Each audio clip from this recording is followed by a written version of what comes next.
how I fare with this. This is my Mac Mini, and I've installed a few games and emulators and stuff, and what I found out is that there's actually this PCSX2 emulator, a port of it, which is not official, but it actually works quite well. And I may have to restart it because I just turned on my PlayStation 4 controller. Let's boot it up again. So this is PCSX2. It's been ported to macOS unofficially. I'll put a link in the description if you want to check it out on your Mac, because well, it's actually quite good. It's not perfect. It does run on M1. It also does run on the Intel Macs, and let's see if I can just have yeah, for example, RidgeRacer, boot ISO, and I do believe I have oh, and then I have to boot ISO, so it's gonna boot. Is it, or have I? No, oh yeah, it is. So I'm using OpenGL here, and if with any luck the microphone will actually pick up the sound. And it's not perfect. It's really not perfect yet. And OpenGL is not the best thing to run on one of the modern macOS devices, because well, they're more into their metal and stuff. I'm not sure if actually the gamepad is recognized. So gamepad configuration, yeah, it's there.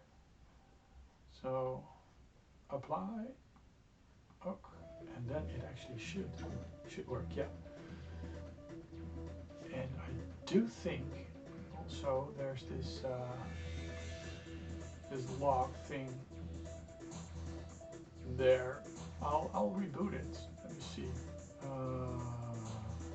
Can we reboot it? Shut down, and I'll boot it again so you actually see what happens. This actually is my own. I ripped my own disk, so you actually see what actually runs. So it actually uses the recompiler, and yeah, it does this stuff. And not all games run 100% on the Mac Mini M1. For example, this video is just, you know, utter crap. Sometimes there's graphical issues, and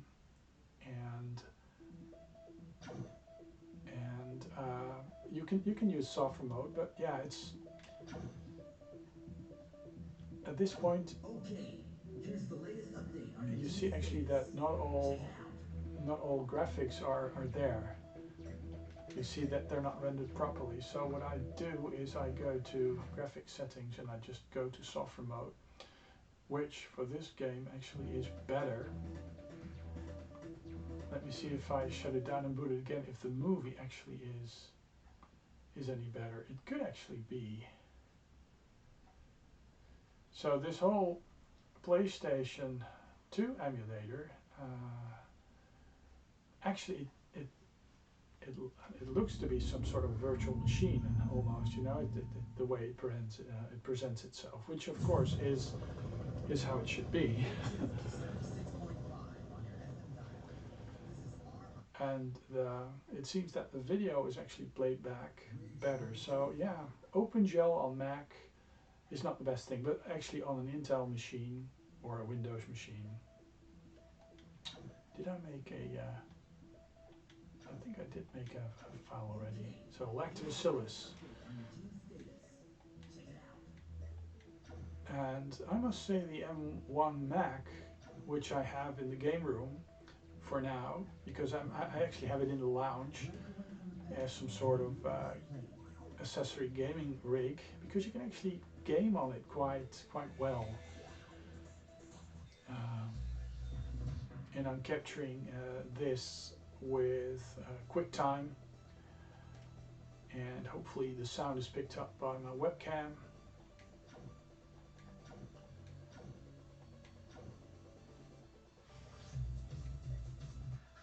And the fact that this actually runs natively on the Mac is actually quite something, because the official PCSX2 port is from ages ago, and I find that with the PCSX2 using a new port, a development port, actually is the best way to go, because they have the most fixes, the most optimizations, and of course sometimes they have bugs and stuff, but for the longest times shadows underneath these cars would actually flash like a cursor, because they use some sort of, well, this game is like interlace mania. This is, I believe this is the release game, and this is just interlace mania. Everything, all effects are actually using some sort of interlaced mode, which of course a lot of the games on the PlayStation 2 use the interlace mode.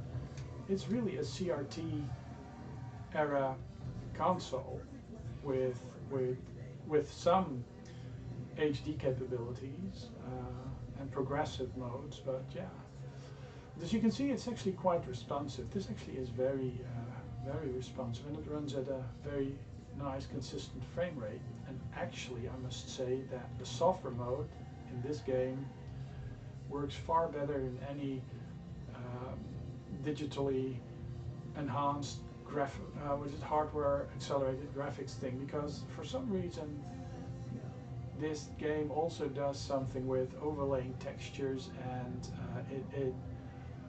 it uses lower resolution textures when objects are farther away, and it just flips in different textures, and it uses overlaying textures to create all sorts of effects, which just doesn't work properly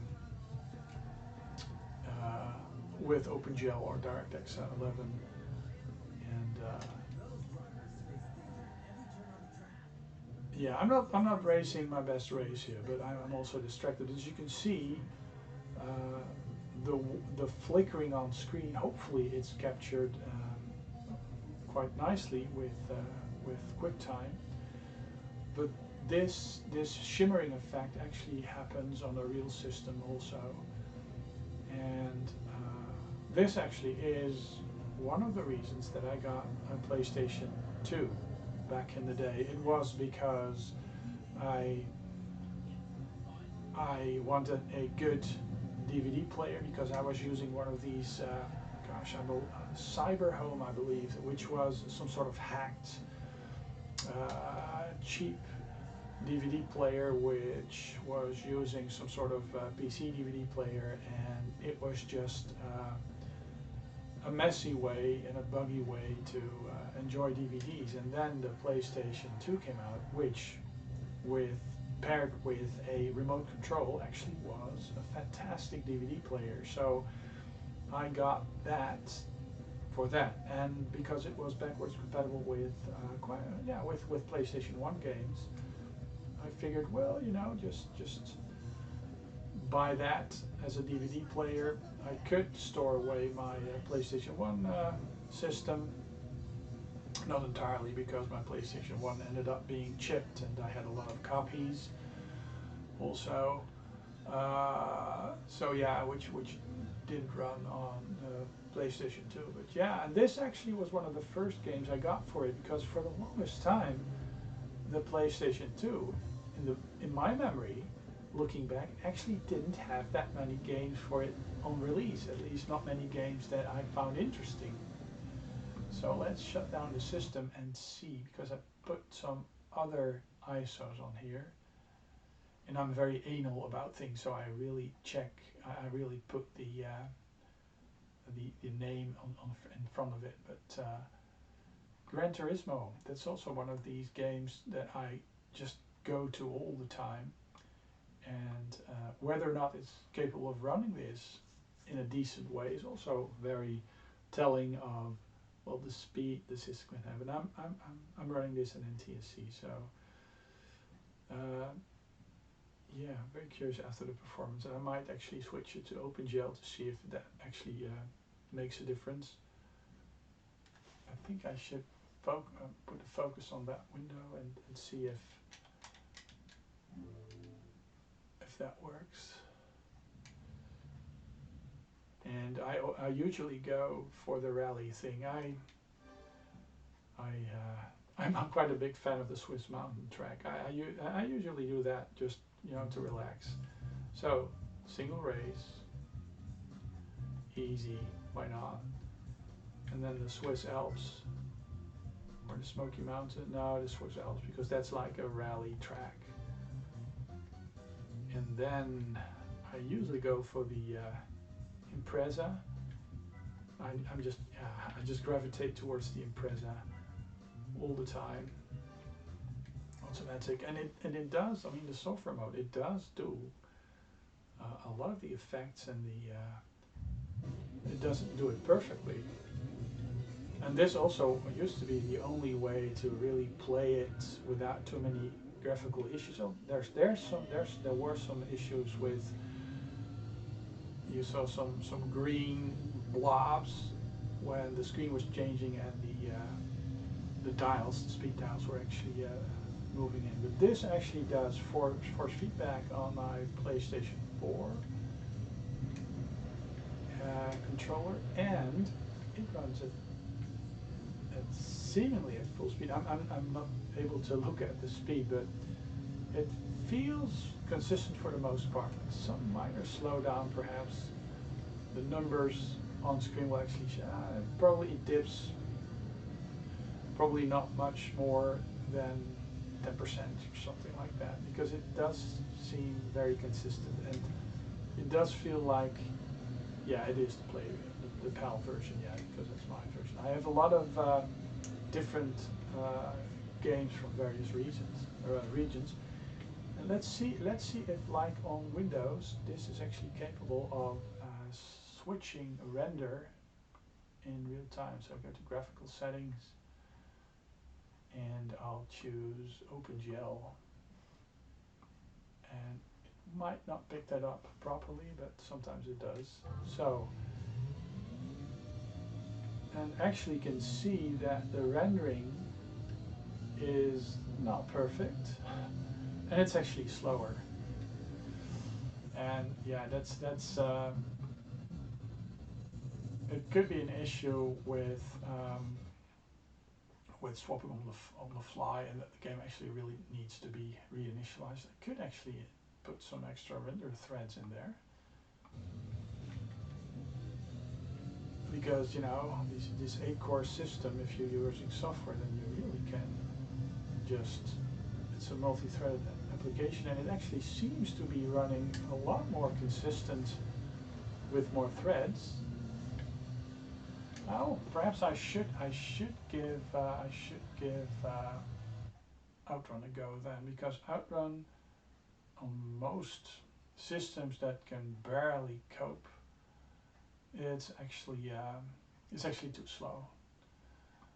But software mode with 4 threads rendering the thing, it defaults to 2, I believe. So let's see if it's actually playable or running a bit consistent. I'll do 60 Hz, not the progressive thing, just the default. And this is the American copy. Outrun 2, I have this on. I have every copy of it on the earth, except for the arcade machines. I tend to go for the 15-track course, and I usually go for the Dino. I'm not sure why, but yeah, I just like yellow cars, I guess. And the Outrun mode, 15 continuous course, for the longest time, I thought I wasn't able to select it because it looks grayed out. But you actually can. So I'll turn down the volume, the musical volume a bit, because and let's see how the speed is. It usually is like 75% in software mode. Yeah, it does it like that. So it doesn't really benefit from more cores, I guess. But yeah, it's too slow. Let's see if I can if I do like 6 cores or something like that. Probably shouldn't matter at all, but extra rendering threads 6.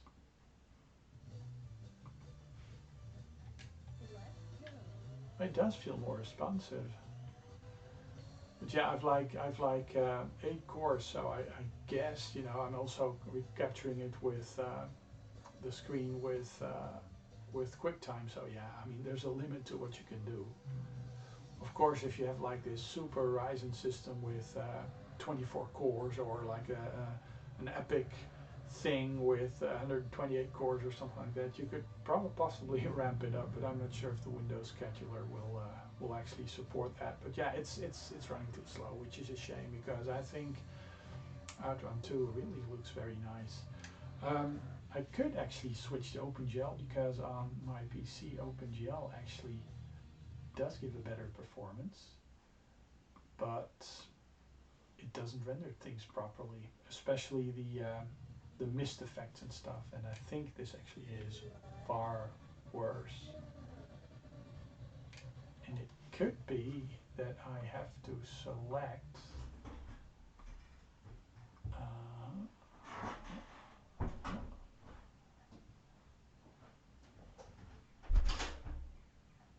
so yeah, doesn't seem to work very nicely with that, so I'll just go back to software, and perhaps if I do nearest and none, it could actually speed it up perhaps.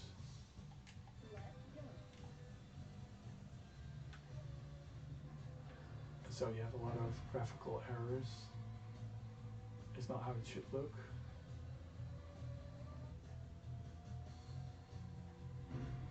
It's a bit faster, but yeah, I mean, you could do some optimizing, I guess, because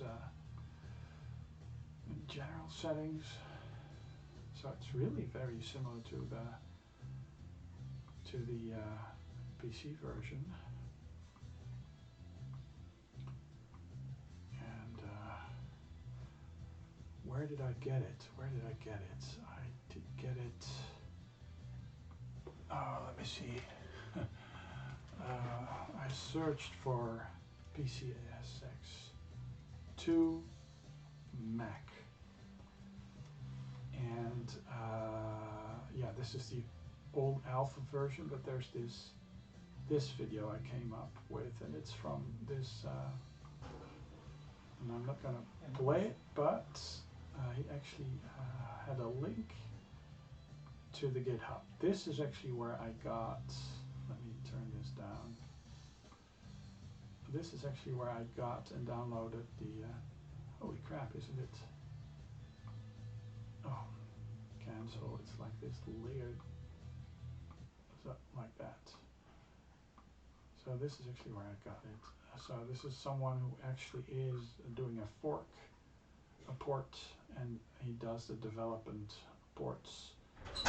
And you can actually download it. Of course, this only works with the modern versions of macOS, and this actually is the older versions. This actually is more compatible.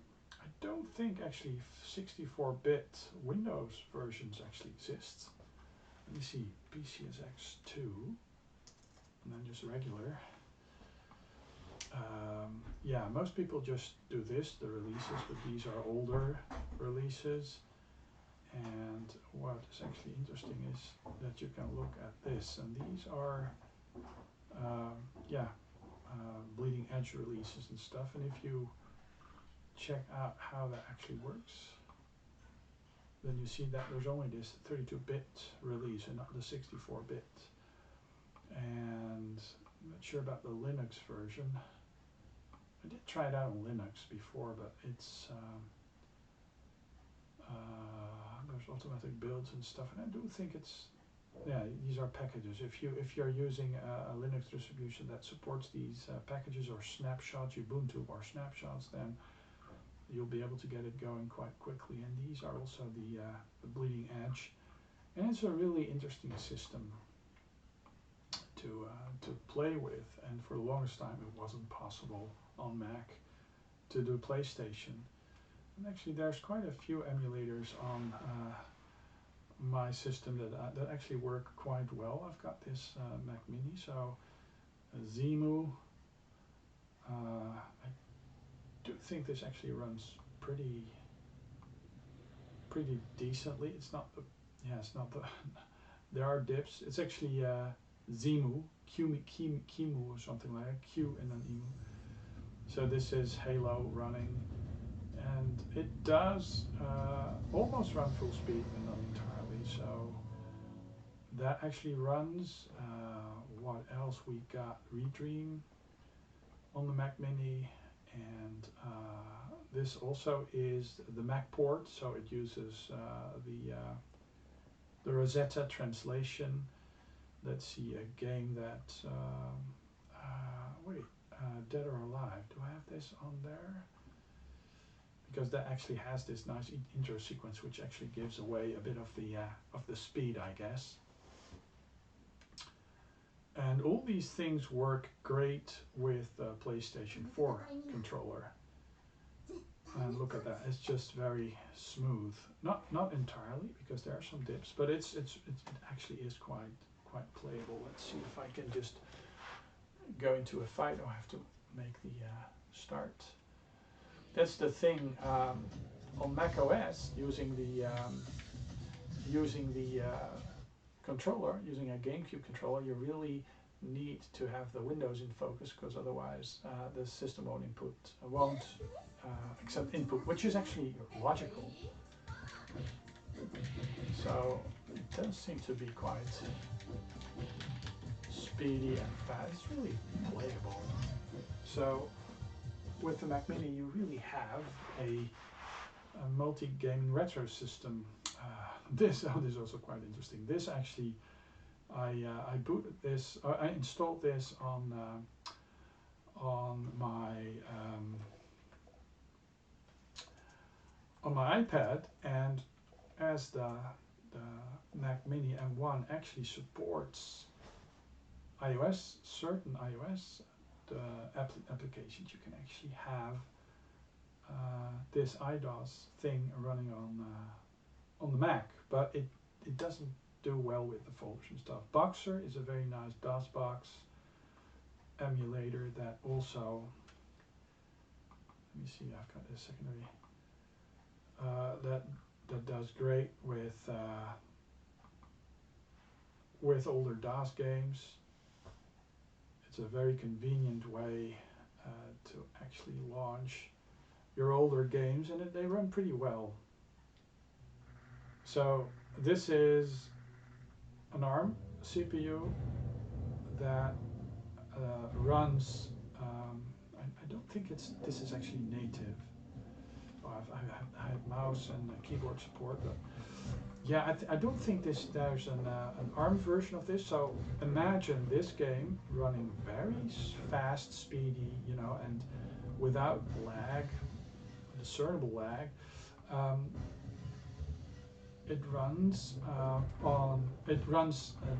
x86 code in a virtual machine, completely emulated on an emulated x86 system, and then it runs on an ARM. So this I mean, if you are looking at nested emulation, and that it actually can work, and yeah, I mean, of course there will be lag if there's many layers used, but yeah, I think if you look at this from a standpoint of game preservation, this actually is testament to how emulation actually is a way to preserve functionality and gaming. I've got a virtual Amiga, I've got a Commodore 64, and I got a PET, let me see, Vice, and then the cycle thing, and it takes a while to boot because it's really an interesting system. Not sure why it just doesn't want to start up. Of course, this happens when the moment when you want to record a video, then oh, there it is. And I do think that actually is because this is x86 code being compiled by Rosetta, but Rosetta doesn't seem to do it on the fly, but it does some sort of pre-compilation thing, so it actually uses the disk to have some sort of in-between code saved. So it's very much like how the PlayStation 3 emulator actually compiles the code. So it's not instant. And this also is a very nice emulator, Virtual C64.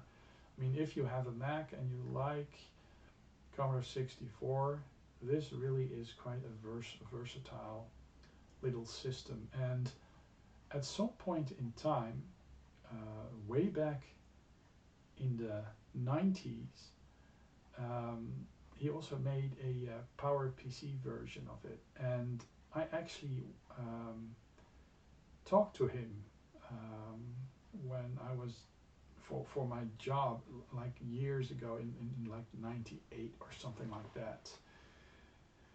And he was doing a PowerPC version of the Commodore 64. And I remember that me being amazed that he actually was the guy who did the emulator, and my colleagues were of course amazed that somewhere, I believe, somewhere in the middle of Germany, we encountered this guy who was working in our field, medical informatics it was, and that I knew the guy through hobby, or at least I had heard of him. So yeah, and if you want to use Classic Mac, this is actually a Java version of Classic Mac. So you can use the old Macintosh software. OpenEmu, yeah, that's basically RetroArch with a very nice and fancy user interface. It's very easy. It does the art, but it's like RetroArch. Dismiss. Oh, I don't have any games for it. It's RetroArch with a nice Mac interface over it. The cool thing is that actually these games, there's cores in it, active cores that aren't supported in the main RetroArch because they're OpenGL cores, and only metal cores are supported on M1. But this actually does that. That's a Dutchism. It does that well. It does do that instead of the official RetroArch. But the RetroArch, of course, is there too. Spectaculator, which actually also. I think that this is an iOS device. This is an iOS game, fast play, and it does actually allow for keyboard input. But this actually is an iOS application running on macOS, which really is quite interesting. There are iOS applications active that I didn't think would be active, because there's games that I can't run on. I don't think I can run them anymore on my iPad, but I can run them on here, and I'm not sure why is that. And what I find actually is that running touch control shoot 'em ups with the mouse actually is quite fun, and I quite enjoyed dragging your finger across the screen and guiding your screen and guiding your spaceship to do some shooting, because what you have actually is some sort of trackball. You can really move out of the way quite quickly in a way that is actually not possible when you use a controller. But there's this speed at which your spaceship can move. But what is the thing is that you can actually lose focus if you move outside of the window, but you can actually enlarge the window and just play it like this, and actually this is running beautifully. So I mean, there's there's quite a few games to be properly played on. Oh yeah, this. I mean, RidgeRacer, RidgeRacer. I mean, this RidgeRacer from Bandai. I'm really not sure if it actually records, but this RidgeRacer is a good example of how pay to play and ads and stuff. This is actually a prime example of what kills the game industry, because what it does is it gives you some sort of RidgeRacer 7 experience, and you can even use a controller for it, which wasn't possible for the longest time. But there you have, you know, the little girl that is very, and you can have tournaments and you can race, and I'll show you. It looks very RidgeRacer 6, 7 like, and you earn credits and stuff. But there's also these delays that are introduced, so you can't upgrade,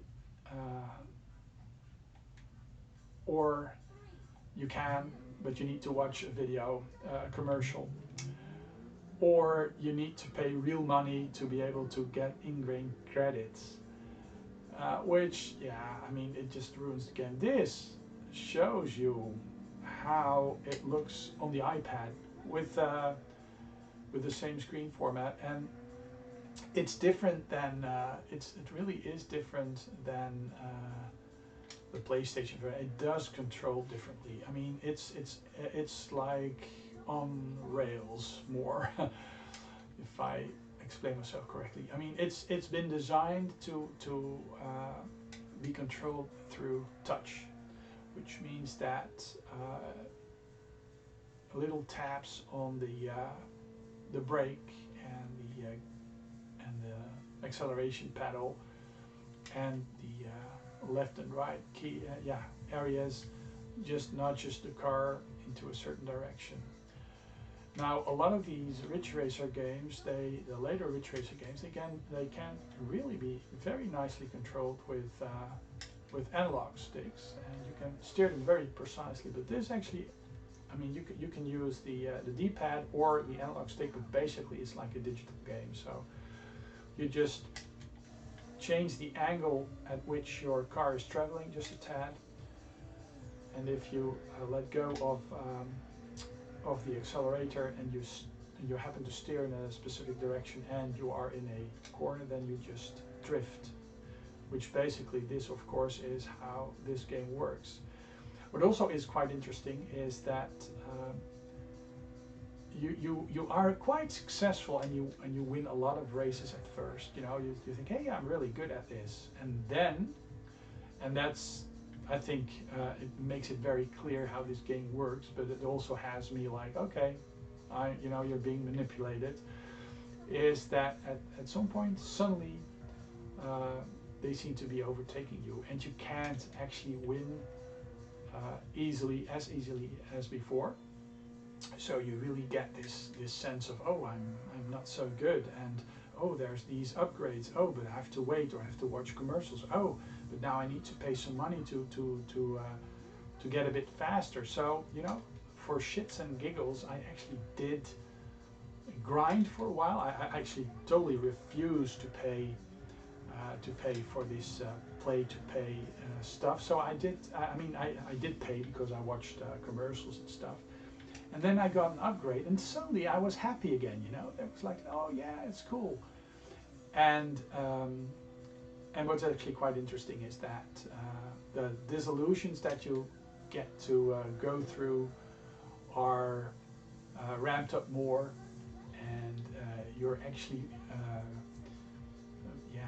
primed to go into these pay-to-play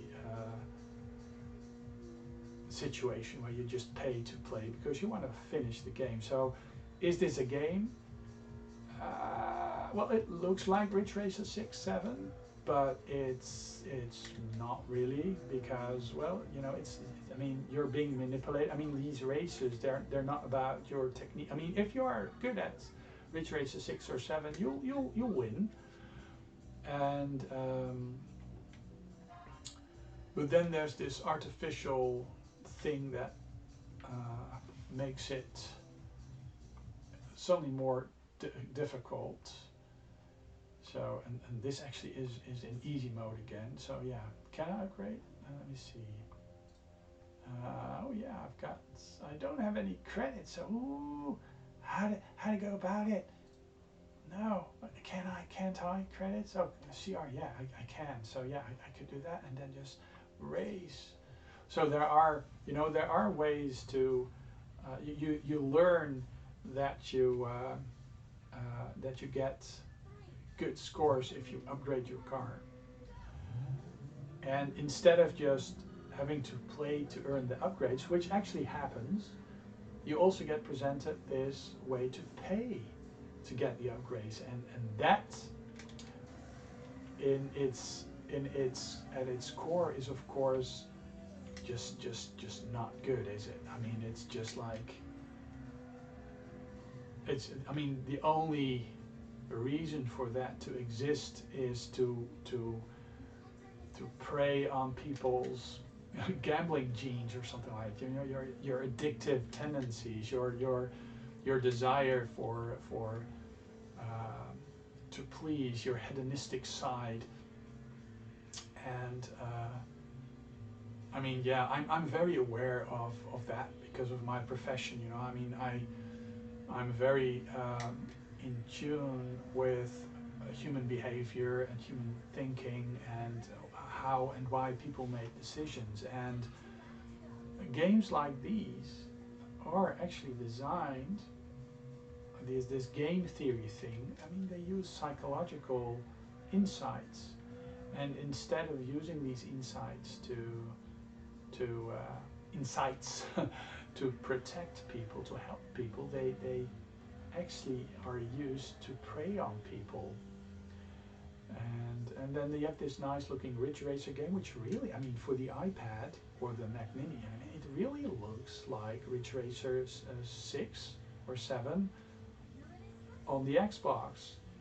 So here we have this famous little slab that of an iPad, or in this case the Mac Mini, which has a fan, but the fan is not ramping up, and it's outputting a game in 4x3, of course, but it actually maps like the RidgeRacer 6 and 7 games, and it just displays this Xbox game, but the controls aren't as good. They're not as full. They're simplified. They're, you know, the whole. I mean, how do you say that? The physics model, of course, in RidgeRacer is not realistic, you know, and the drag momentum and the drift momentum is actually quite similar, but the way the cars behave when you steer them is very much simplified, so that people with touch controls really get a sense of being able to control the car, but you don't really control the car. It's just like you steer it in a general direction, and if you're using a controller, you do get a sense that the game still is capable of responding, you know, in very small incrementations, but it's digital. So yeah, I'm finished. So yeah, so here, I mean, I'm tired, so I mean, the accent is thick, but you can actually see that, yeah, that I'm winning quite easily. And then, so, and you get promoted to login and stuff, personal stats, proceed. Yeah, so the Facebook thing, and yeah, so race 3, let's see if I can do another upgrade. Why not? So yeah, you do your upgrades, speed booster, let's do the speed booster, I can do that. But then you get this RR, and those you have to pay for, and there are points in the game that you really need this, but you can't get this because it's hidden behind a paywall, or it's like some sort of loot box thing. So yeah, it's and it looks nice. I mean, you think you're playing a game, you know, and of course on PlayStation or Xbox. Oh, I wish this was available on PC. this would be an awesome game. And yeah, it's a nice game, but you know, these praying methods aren't used. I mean, yeah, of course you're being manipulated into playing it more and more, but I mean, a lot of the incentive for these, you know, games that you just play locally is that it needs to be a nice game and it needs to entertain people. And here, the games do entertain to a certain extent, and then they introduce some sort of frustration that you want to get rid of, and yeah, people are very much inclined in the heat of the moment to just pay very small sums of money. And I find that I mean, we as a society can decide if we want stuff like that to happen. And of course, a lot of people will say, entrepreneurs or people who are, you know, very keen on acquiring as much funds as possible in their lifetime, they will say, yeah, well, it's a good model, it's great, yeah. But in the end, it'll in the short run, it's nice, but it'll hollow out what games are like. And here you can actually see, and of course, it's also the progression. Now, of course, there's this learning curve and this increasing difficulty ramp. But yeah, you really see that it's not really related to the effort I put into racing this game. It's just like, yeah, you get to be ahead, and then these cars are suddenly overtake you. And of course, you see them on the little map on the left, but there's patterns to it. You know, it's really like it's like certain scripts are activated almost, and you get sucked into this funnel, and yeah, that is just what it is, and they want you to get out of that funnel by a few things. And of course, they'll probably have some sort of formula going that, I mean, yeah, there's people who are inclined to grind or watch the ads, and there are people who are more inclined to pay, and you get just sorted into this category. And I mean, the links to Facebook, let's face it, I mean, you are being watched and being analyzed, and they know how to predict your behavior more than you consciously do. And I mean, if you're introspective, if you know how you make decisions, how you react in certain situations, and for my job, you know, that's something I really need to do constantly. And even then, I mean, as humans, we all have our blind spots. And I like RidgeRacer, so I mean, me even playing this non-game actually, yeah, says something about me. And the fact that I protest against these micropayments or paywalls actually says something as well. And yeah, they'll find a way to make me do things that they want, and I think I want them. And of course, that's how the world works. You know, I mean, that's how monkeys work. You know, there's a group of chimps, and you know, the one who sits on the biggest pile of bananas is this king, and everybody wants the banana, even if you don't like bananas that much. I mean, the fact that you don't, oh look, I'm second, the fact that you don't have a banana makes you want it, you know.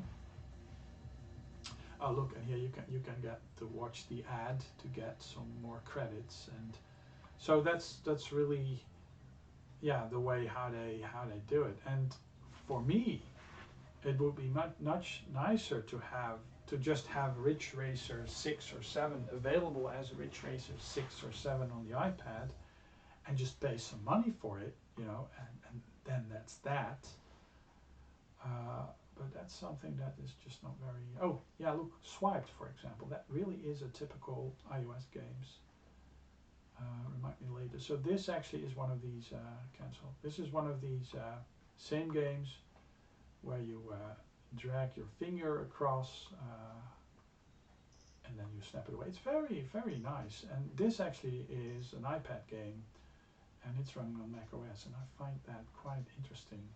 And of course, you'll see that with Windows 11 and Android apps, which is actually quite interesting because, yeah, Google, of course, doesn't have a real desktop interface, but yeah, I would have expected something like that to actually work with Linux. You know, I mean, Android is based on a Linux subsystem, so yeah. Yeah, so gaming is actually quite nice, and I'm really quite curious if actually booting up Parallels will work with me capturing the screen. It might.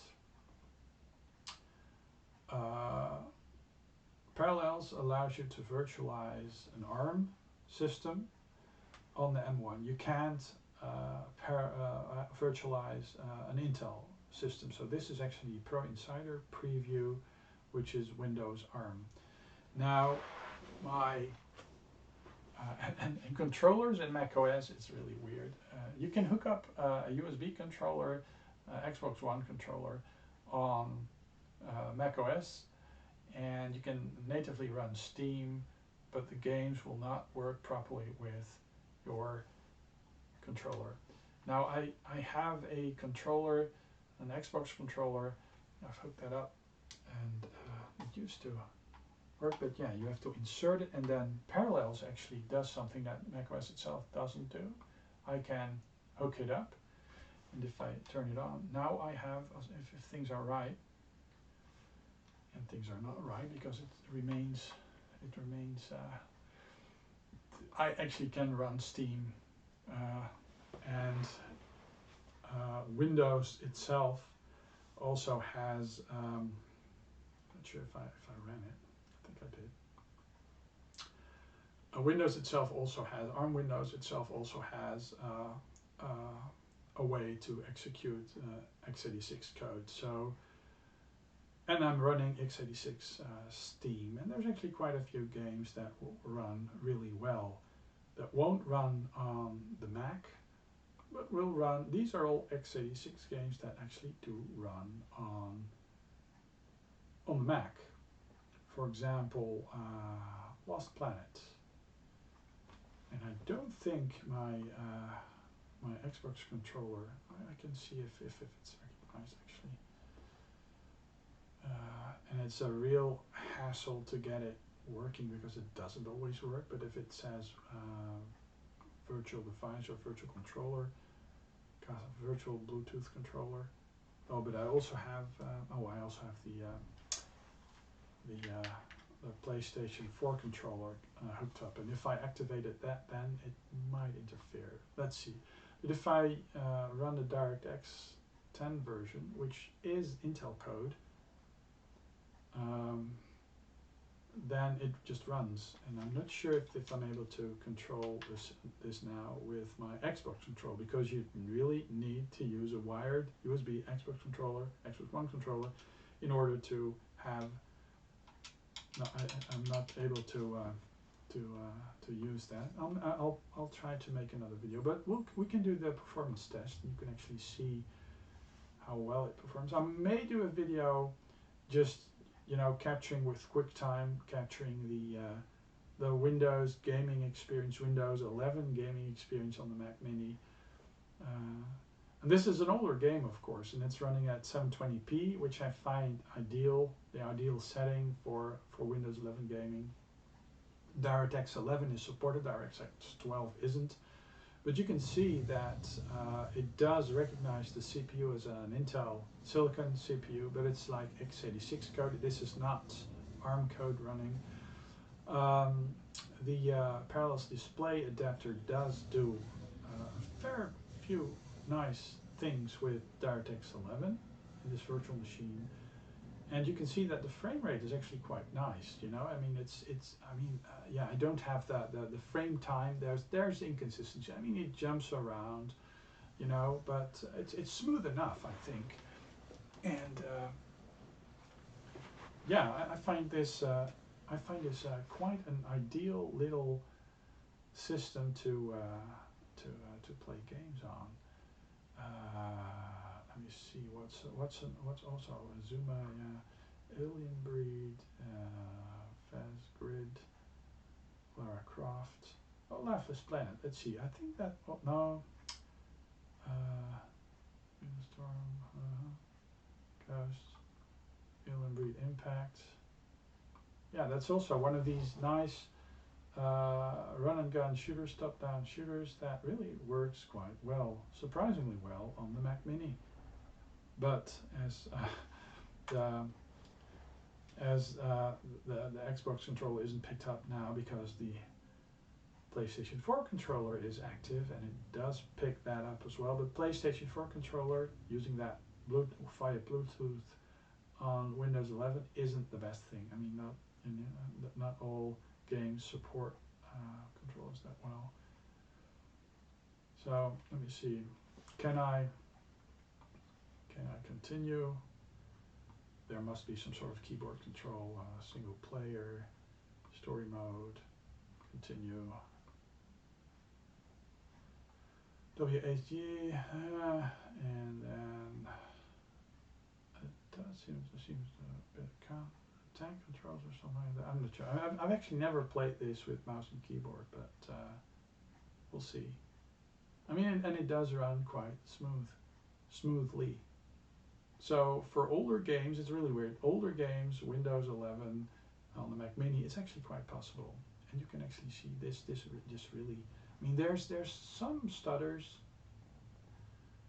but it's smooth and fast enough for the most part for it to actually be. Yeah, I actually took the Mac Mini with me to a vacation in France with an Xbox controller, a wired Xbox controller, and a PlayStation 4 controller, and I was able to run quite a few games pretty nicely. Half-Life, that's also mouse and keyboard.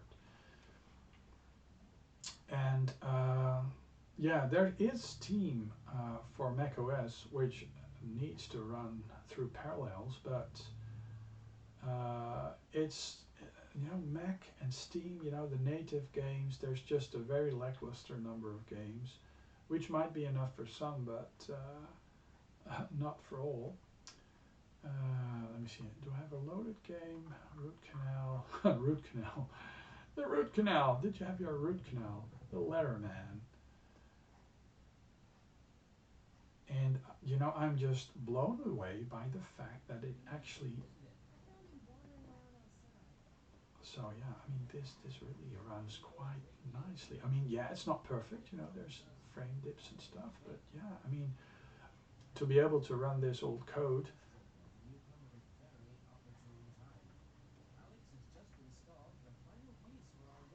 so yeah, not bad, you know, it's really playable. And I also have a few emulators that actually work quite well. I did try PCSX2, and then you see like virtual CPU, you know, 4 logical threads, power profiles parallels, ISO selector, outrun, boot ISO, and it's DirectX 11, and it's running not through Rosetta but through Microsoft's thing. And I'm not sure, no, it doesn't pick up the controller, so yeah. But it doesn't run a lot better on this with Rosetta, or with the Microsoft translation of x86 code, but they did do a fantastic job with these translations. Let me see, what is a game? So this is the Dolphin, and this is ARM code. I believe this is an ARM port. Let me see, options configuration. I do think this does have an ARM no, x86. So this actually is doing the emulated system as well. So this is an M1 running Windows ARM, and it's doing and it's virtualizing. It's emulating a let me see the Twilight Princess. That's a very nice intro. Let's see how the intro runs and how fast it is. Press button to continue. Oh, great. Of course you can't continue. Why do you need to press the button to continue? Is this the Wii version? Yeah, is it? Oh, it's the GameCube version. Wind Waker then. I just want an intro, you know. I just want some frames. So just in time 64 compilation, and it does manage 24 frames. So it's not perfect, you know. It's let me see. And Redream, I don't think it runs. I need to download another version because it sometimes craps out. Yeah, it craps out at some point, not sure. PPSSP Win.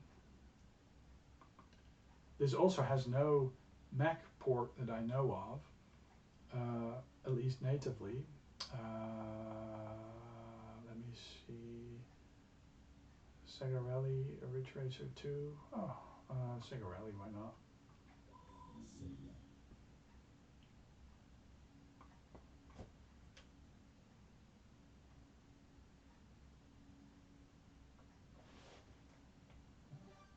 Yeah, I have mapped some keys, so yeah, we'll be able to play it.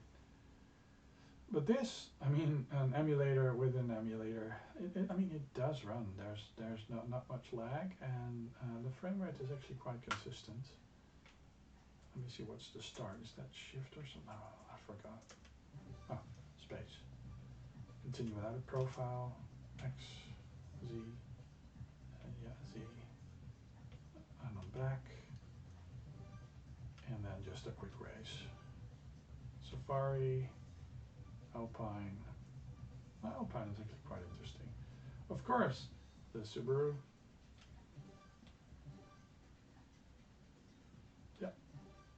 Let's see how that works. So I'm using the cursor keys and ZEXAS or something like that. And I'm using a higher resolution than native. And you see that this emulated PSP emulator really runs quite nicely in a higher resolution. So this is, I mean, if I would run this on my Intel Mac through Boot Camp or something like that, you know, it will not work as good. DuckStation, I mean, there's no native Mac DuckStation, but there's this ARM-based. Let me see. What is a game that really shows off? What has a nice intro? Gosh. RidgeRacer. Well, RidgeRacer. I mean, yeah, RidgeRacer. One of the release games, you know. But DuckStation, it runs the. I mean, it's a native ARM. So and Parallels is really speedy. So it really is almost like native running it natively on the system. So that there's no boot camp for Windows ARM Windows. You know, it doesn't really matter that much because, well, it's pretty damn fast. You know, not everything, but yeah. So and you just let me see. Are there any utilities that I can use? Possibly. Let's see. Downloads. Archive,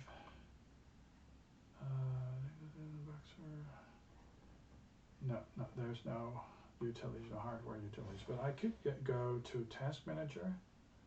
Let me see if I can Task Man.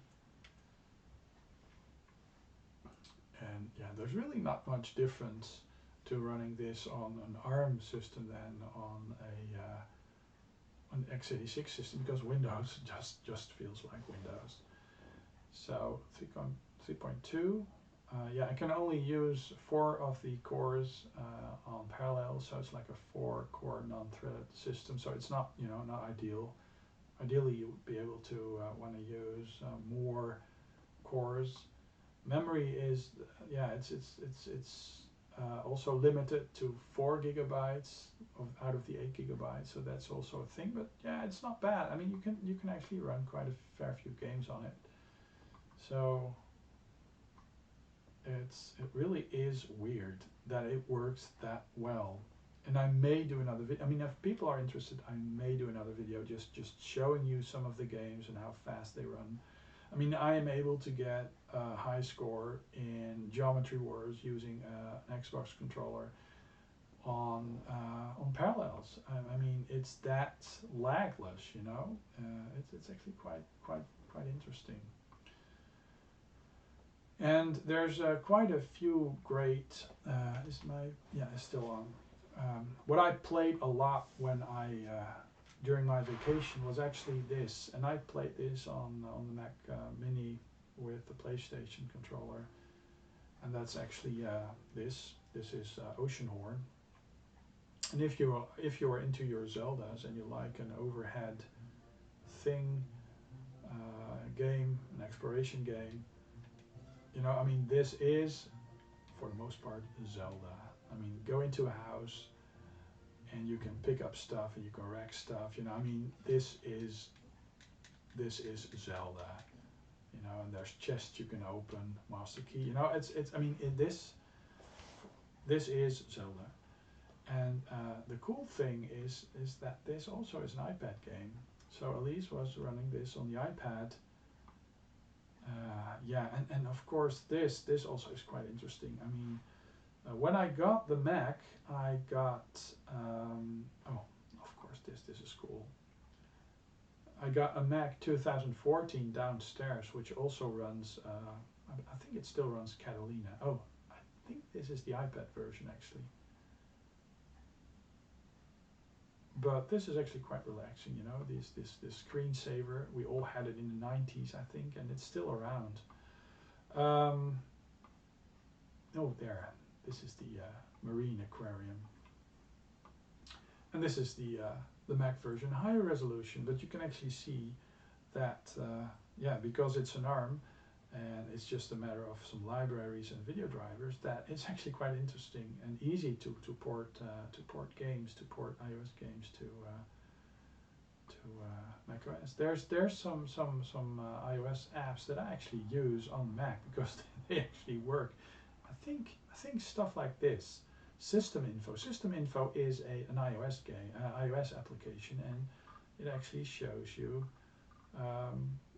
that it does run iOS 15 or something similar. And this is running Monterey, the newest version. Let me see what's also a different machine profile. System Info. Oh, and then there's this hardware unique identifier, which I probably shouldn't show, but let me see what else. Oh, there's this controller tester, and it sees my controllers and the wireless controller, and you can actually test it, so it actually works. So that's actually quite interesting. But if you run Steam natively, it just doesn't want to work with a lot of games, which is weird. It's like Apple just doesn't want people to play games. What else? Yeah, this is just these. Oh yeah, Cinebench. Cinebench. Cinebench is a macOS application, and I don't think it natively does ARM. Not sure, but let's see. So single core, 8 cores. Yeah, M1. So let's do the and I'm actually capturing. So yeah, it's not. But it ends up somewhere like here. So it's like in between a 5th generation Xeon and a Ryzen, something like that. So it's about here. So it's like not this super faster than Ryzen thing, but it's actually quite impressive to see where it actually is. And yeah, what else? Whoops. Oh yeah, Commander 1. I mean, if you are coming from MS-DOS or Windows and you like your, let me see, there it is. Basically, oh, and I don't think, yeah, and there's this pause because I don't think it's a native application. So this is not an ARM application, but you can actually do file management, total commander style. What I did have, but I'm not sure if I have it on this system now, is a crossover. There I can run Windows apps, but it's using the Rosetta, and it's not very compatible because it only does some sort of Radeon 2700, a very low end, like 7 to 8 years old CPU or something like that. So it's, I mean, it's quite a bit of hit and miss when it comes to running this. Basically, this is Wine, and it's running Wine through Rosetta. So yeah.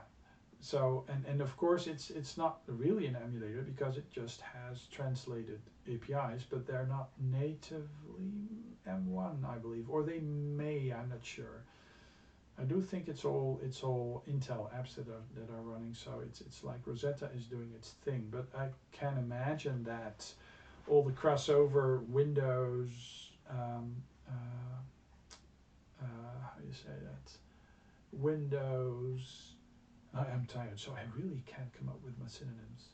Equivalents really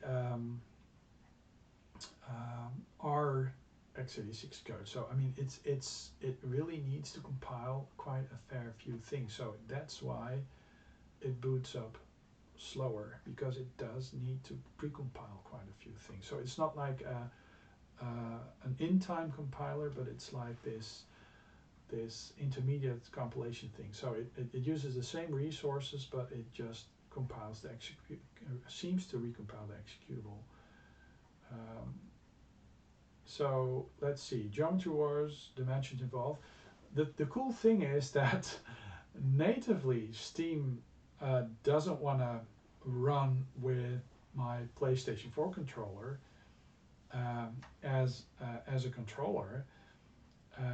And natively Steam on Mac doesn't want to play Geometry Wars at all, but using crossover I'm actually able to play the PC version of Steam, and it might actually end up being and of course now it's set to the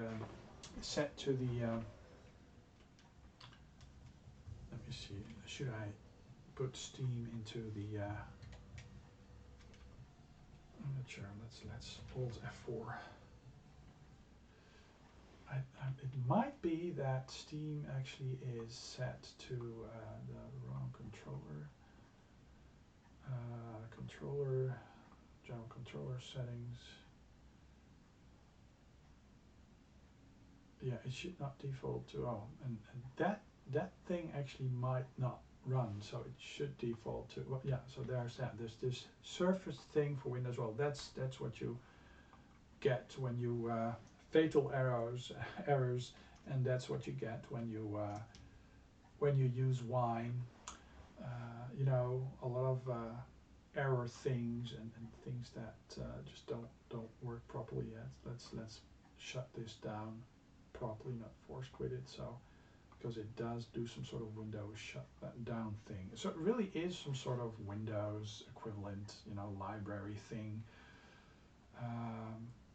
Yeah, so the Mac Mini really is a system that can be used for a lot of retro gaming. It is a hassle to get things going properly when it comes to system information. When it comes to controllers and stuff, the cool thing about running stuff natively is that with ARM, with with macOS and a native RetroArch, you actually get to use all cores, and the DualShock controller is supported, and you just saw, I mean, it's controlled, it's supported, it's on, but for some reason crossover, it does pick it up, but now because I've ran different apps that use the controller, it may not free up the controller to other apps, you know, because yeah, you can't have the controller control all apps that are not active. So I think that just is a thing that macOS really isn't the best at doing at managing the controllers. So I mean Saturn, I mean it really, there's this game that I really play a lot, but Sugan, I guess. This is a subaquatic shooter. And I used to play this on Steam quite a fair bit, and when I got my Saturn eons ago, there were quite a few Japanese shoot 'em ups with it, and I discovered that there's actually quite a nice port of it on Saturn. Now my Saturn, I had like I believe 6 Saturns at some point, Japanese Saturns, American Saturns, PAL Saturns, and I think I need to set the controller, because that's also emulation of course, input, I need to set it to not this, but like a real, no, control pad, because otherwise it won't accept the inputs. Yeah, so I actually sold off a fair bit of my doubles, and it really looked like a complete collection, to one of the guys who does deal and flip hardware, he repairs hardware and stuff, and he really got a very nice collection, but I of course kept a lot of stuff as well, but I seriously downsized. And I had so many doubles. I mean, I had, I believe at some point I had 2 net Gyroses. So and one was boxed and complete, and why have 2? To have a spare. So I sold that, and yeah, I really have a lot of systems not out for display and usage all the time, because I used to have all my systems hooked up through switches and have all the old wall warts sucking power, or having, you know, power bricks that were capable of being turned off, so I could turn on and off certain power sections. But yeah, these old machines, you know, they started to have failures with drives and stuff, or video output was getting crappy, and or they needed recapping, or the sound got bad, you know. So yeah, there's 2 things. If I am entering my game room and I want a nice arcade game, I just want to play a game, and I have certain older systems, you know, I have them out for a while, and I focus on that, because what I found is with a huge collection you can actually get, and that's first world problems probably, but you really can get bummed out just because there's too much choice, you can't choose, you know. And if you just have a lot of the systems in storage, but in a good way, accessible, then you get to take out the systems every once in a while, and you just enjoy that, and you just go enjoy that for a fair bit. And it's not, you know, you get to finish stuff, because I'm into playing and finishing and experiencing games, and not just sampling them all the time, just, you know, quickly sampling them. So yeah, that really allows me to focus on certain games.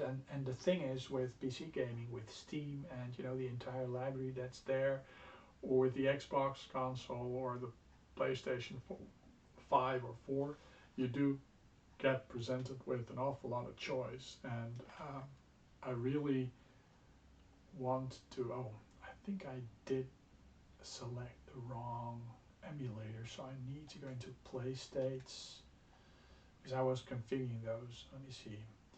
For some reason on smaller screens this actually is a lot nicer than the well, perhaps I should go into video driver, because there's this let me see, output, full screen, Windows mode, scaling, video filter, or is it here? No, here I think, drivers. And then there's this media thing. So this is GLUI, but I want the XMB because that's XMB because that's actually the PlayStation driver. Let me see if I can configuration file, save it. I don't auto save it because if I mess up the system, but this is actually quite doable. So I exit out of RetroArch. Am I still recording? I hope I am, not sure. And I enter RetroArch, and otherwise it's just, you know, this complete mess of yeah, this is actually quite nice. I'm still recording, I see. So this is actually quite nice, you know, this is like a PlayStation 3. What was I saying? Oh yeah, the playlists. I need to edit the playlists because the emulator that I chose for the PlayStation playlist is not the correct one. So manage playlists, and then I go to the PlayStation. It's only PlayStation, and then default is not Beetle, but it should be this one. The sad thing about oh, it has PC. Oh, that's interesting. The sad thing about Metal ARM is that quite a fair few cores are not available, and OpenGL just isn't a thing on macOS anymore with the newer version. So let's see, history. Oh no, I'm not finished yet, because if you set the playlists, then you really need to reset everything. So reset core associations for all the playlist entries. So whoops. So, and I can't go into history because that actually has the wrong one. But yeah, I really like this interface. Let me see. Do I recognize the PlayStation controller? Yes, here it is. So what was I running? What was I running now? Just now. Oh yeah, Colin McRae. Rally 2 run. And I think I need to set it to controls. Set it to DualShock. And then just see how that goes. So yeah, I mean it's a bit convoluted. You would want to have you want to be able to set it more easily, but you know it's already a huge improvement over what used to be very confusing emulator GUIs. So I applaud RetroArch and a lot of these front ends for really providing us with a very cool and easy way to access our games. And emulators that do it themselves, you know, have their own menu. That's fine as well. I mean, yeah, because you can just go to the emulator and then you have your games.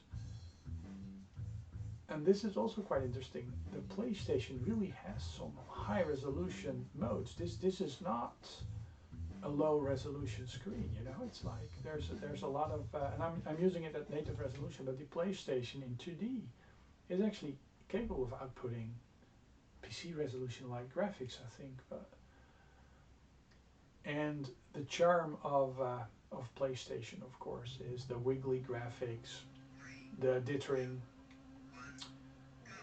and of course this on a CRT, it just shines, you know, it looks very organic. I mean, PlayStation 1 graphics really work. No, it looks like I can't even play it. PlayStation 1 graphics really work very well on CRT. They don't really translate that well to LCD screens, modern sets. And what actually also is quite interesting is this, with this newer version of RetroArch, the 1913, they have a very nice way of removing delay, or having as little lag as possible. And let me see, and the setting that you need to use is latency, and then you go to automatic frame delay. If you turn that on, they've simplified it extremely.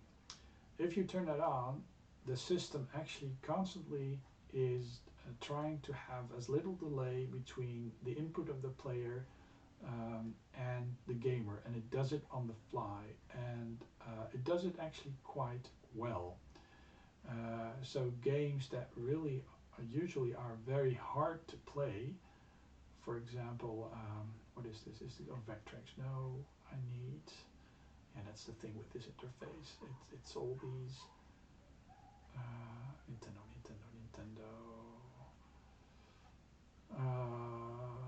Gunhack, for example. Gunhack is a game that really needs fast. Oh, I don't have Gunhack. Oh man, I have an incomplete. Oh, then I go to Blazing Lasers on the. You really need. Oh no, Sega. What is it? Sega. Oh wait, no. Yeah, that's how my brain works. I'm just constantly distracted. That happens with my type of super space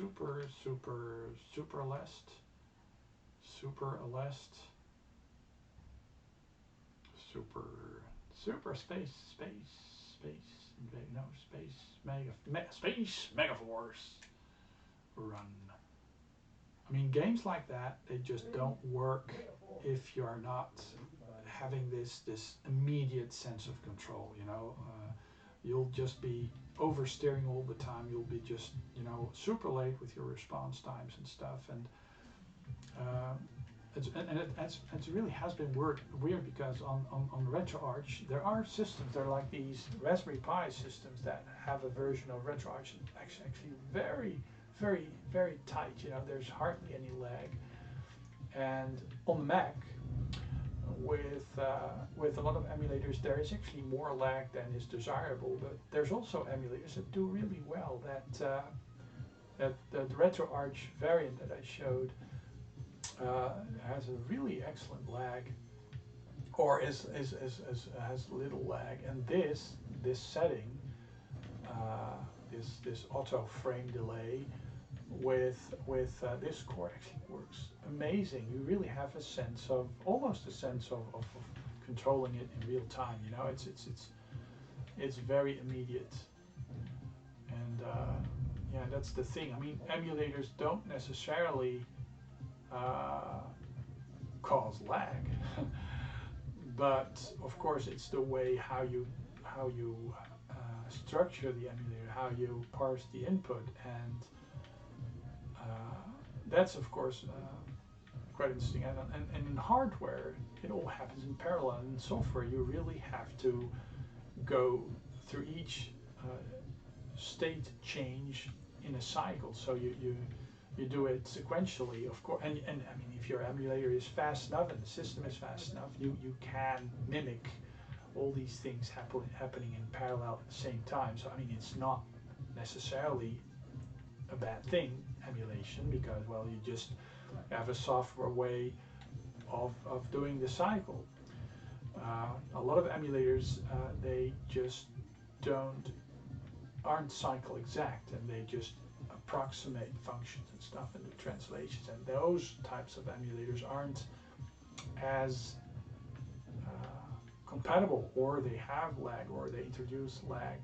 And But sometimes it's also the only way to be able to emulate a system. I mean, I think for a large part, Nintendo 64 emulation still is quite a thing, because it's not possible to cycle exactly emulate the Nintendo 64. There's just too many black box things going on still. Let me see, the Mega Drive, and then Dangerous Seed. Dangerous Seed is also one of these games that really needs fast input. This is a different core, so will it be a similar experience? Well, that of course depends on the core and how it is structured, and if the input is managed in a certain way. And before this release on RetroArch, you could, and I think you still can, if you turn that auto frame delay off, you can select the polling of the input to late, normal, or early. And depending on the system, and that really is quite vague, it could or would not improve your experience, the experience with lag. And yeah, it's very easy. I mean, if you're not sure how to check if a thing is laggy or not, you can actually hold up the controller to the screen and just press a button and see how instantly the character responds, or the screen responds to your presses. And if it's very instantly, and you have a sense that you're actually doing a thing, or if you have a sense that you have to wait for it a bit, that's lag. And there's gamers that that just don't, they're just oblivious to it. They just don't mind. They don't have the need for that controller. Their brains just they factor in the delay, and you can to some extent, but I find it excruciating. So with FPGA solutions, the input lag is only the lag between the actual controller and how it is fed into the virtual circuit, and of course how the virtual circuit deals with the input. But that often is just on a cycle chip thing. There's just registers that get altered, so and they get read, and it's like instant. And of course with FPGA, there's this immediate, there's this almost lagless thing happening. But there's this emulation layer, of course, or this interface layer on the Mister, for example. You have Linux running, and it provides access to the I/O and ports and the translation to the screen and stuff. So there is some lag, and that's the thing. I think lag is one of the things that make gaming on modern systems or emulators less of a fluid thing than it could be. But it also is not the case that it by default isn't because it's emulation, or because computers are so fast. You can pull a lot of you can have a lot of things going on, and of course the CPU cores, the CPU itself also has lag. So let me see. I go out of this virtual PlayStation 3. There's just no. I can go. So that is just. Do I have a webcam? I think I have a webcam turned on. Let me see if I can do the webcam thing. I just turn it on, or it may not be able to turn it on. Oh, I'll just do a separate little talking video, and I'll put that on the front of it. So let me see. I'll just stop recording.